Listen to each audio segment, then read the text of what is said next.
டக்கு டக்குன்னு 5 நிமிஷத்தில் செய்யக்கூடிய ஒரு சூப்பரான தீபாவளி ஸ்வீட் ரெசிபி. பார்க்குறதுக்கு பால்கோவா மாதிரி இருக்குது, நெய் மைசூர் பாக்கு மாதிரியும் இருக்குதுன்னு நினைப்பீங்க. டேஸ்ட்டு நெய் மைசூர் பாக்கை விட ரொம்ப ரொம்ப சூப்பராக இருக்கும். ஆனால் நெய் மைசூர் பாக்கு செய்கிறதுக்கு நிறைய நெய் தேவை, அதே மாதிரியே பாகுப்பதம் ரொம்ப முக்கியம். இதில் பாகுப்பதம் எதுவுமே தேவையில்லை, நெய் அதிகமான செலவும் இல்லை. ரொம்ப ரொம்ப சூப்பரான, ரொம்பவே சிம்பிளாக, ரொம்ப ரொம்ப ஈஸியாக உடனே செய்யக்கூடிய ஒரு தீபாவளி ஸ்வீட் தாங்க இது.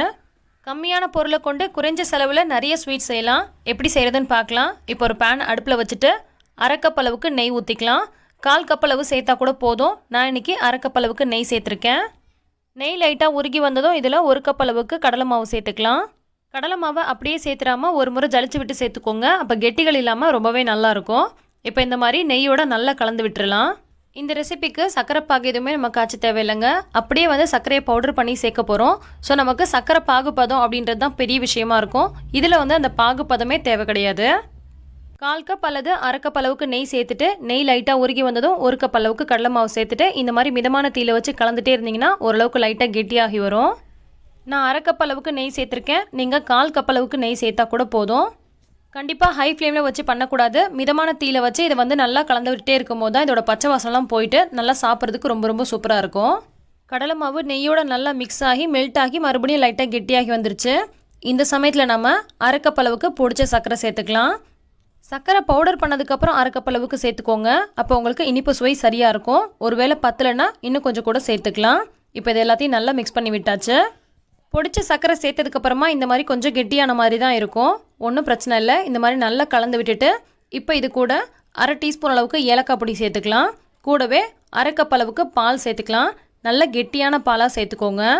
பால் சேர்த்துட்டு நல்லா கலந்து விட்டுக்கலாம். நம்ம ஏற்கனவே சர்க்கரை சேர்த்துருக்கனால இது ஒரு மாதிரி நல்லா மெல்ட் ஆகி வரும். இந்த மாதிரி நல்லா கலந்து விட்டுட்டே இருக்கும் போது இந்த கடலை மாவு, சர்க்கரை, இந்த பால் எல்லாம் நல்லா கலந்து ஒரு மாதிரி நல்லா ஸ்மூத்தாக வரும். இது எல்லா ப்ராசஸுமே நம்ம மிதமான தீயில வச்சு தான் பண்ணணும். சீக்கிரமாக வேலை முடியணும் அப்படின்றதுக்காக ஹை ஃப்ளேமில் வச்சு பண்ணிங்கன்னா அந்த டேஸ்ட் அவ்வளோ சூப்பராக இருக்காது. மிதமான தீயில வச்சு கொஞ்சம் நேரத்துக்கு நல்லா கிளறி விட்டு பண்ணும் போது டேஸ்ட் ரொம்ப ரொம்ப சூப்பராக இருக்கும். கிளற கிளற உங்களுக்கு இந்த மாதிரி நல்லா கெட்டி ஆகிட்டே வரும்.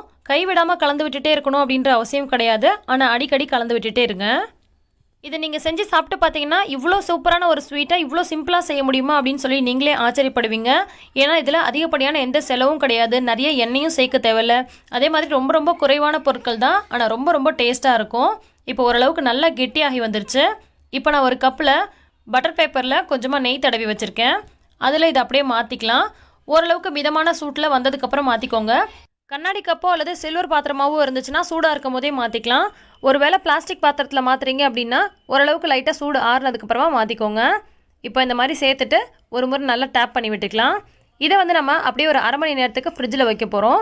ஃப்ரிட்ஜில் வச்சிங்கன்னா நல்லா சூப்பராக செட் ஆகிடும். 1/2 மணி நேரம் போல் ஃப்ரிட்ஜில் வச்சு எடுத்தப்புறமா எப்படி இருக்குன்னு பார்க்கலாம்.